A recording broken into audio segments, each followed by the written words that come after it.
què? He vist l'altre dia copiant l'examen de català. Ostres, quina barra! Jo vaig estar tota la tarda estudiant. Ei, però no siguis una xivata i ho vagis dient, Xivata? Sí, xivata, que et conec. Voldràs dir acuseta. Per referir-nos a una persona que acusa o delata a una altra, en diem acuseta. El català correcte! Passa't! Maria, saps què ha passat avui? No, què ha passat? Han detingut el pare del David per fer trepitgeos amb tot tipus de substàncies.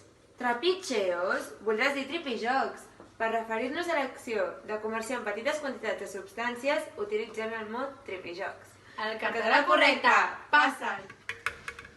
Bon dia, quin pastís més bo t'ha sortit? Et podries dedicar a la reposteria.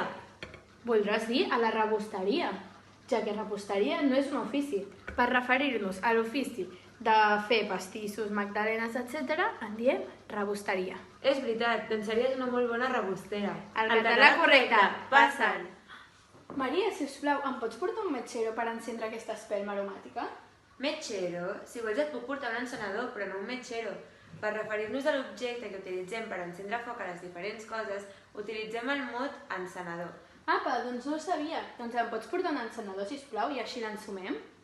El català correcte... Passa'l! Hola, Anna, perdó per arribar tard. Quina excusa tens avui? És que hi havia molt de tràfic. No em serveix. A més, es diu trànsit. Tràfic és la paraula que utilitzem per referir-nos a comerciar amb drogues. El català correcte. Passa'l!